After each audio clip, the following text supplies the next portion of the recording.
दिल्ली के तिलक नगर से एक बहुत ही दिल दहलाने वाली खबर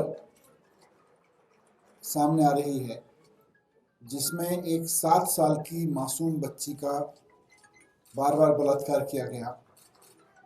ये हम सब के लिए बहुत चिंता की बात है कि दिल्ली में अपराधियों के, महिलाओं के साथ गलत काम करने वालों के हौसले पूरी तरह से बुलंद हैं। ये पूरी तरह से कानून व्यवस्था का मजाक हम बार बार कहते रहे कि दिल्ली में बना हुआ है। अपराधियों के मन में कोई डर नहीं है, बलात्कारियों के मन में कोई डर नहीं है। 7 साल की छोटी सी बच्ची के साथ भला कोई कैसे बलात्कार कर सकता है?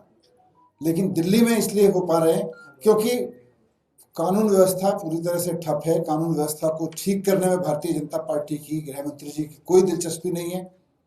मैं इस प्रेस कॉन्फ्रेंस के माध्यम से भारतीय जनता पार्टी को आज ये कहना चाहता हूं, और इसीलिए मैंने प्रेस कॉन्फ्रेंस रखी है, कि दिल्ली में अब चुनाव खत्म हो गया है। गाली गलौज की राजनीति आपने चुनाव से पहले जितनी करनी थी कर ली। अब तो गाली गलौज की अपनी आदतों को बदल के कुछ काम कर लीजिए। दिल्ली के लोगों ने कानून व्यवस्था आपको पहले से दे रखी है। दिल्ली के बलात्कारियों के अंदर कानून व्यवस्था का खौफ पैदा करिए।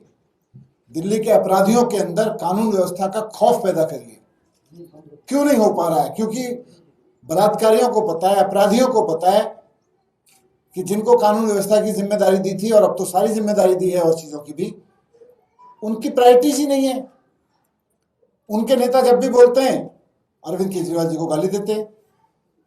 उनके नेता जब भी कुछ बोलते हैं केजरीवाल जी के बारे में गाली गलौज करते रहते हैं।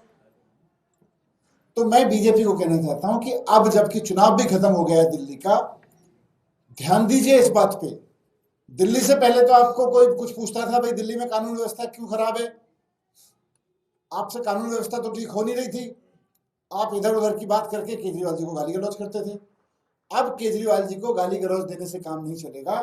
चुनाव खत्म हो चुका है, वापस कानून व्यवस्था के मुद्दे पे आइए। हमसे जुड़े रहने के लिए हमारे YouTube चैनल को सब्सक्राइब करें और नई वीडियो की नोटिफिकेशन के लिए बेल आइकॉन को दबाएं।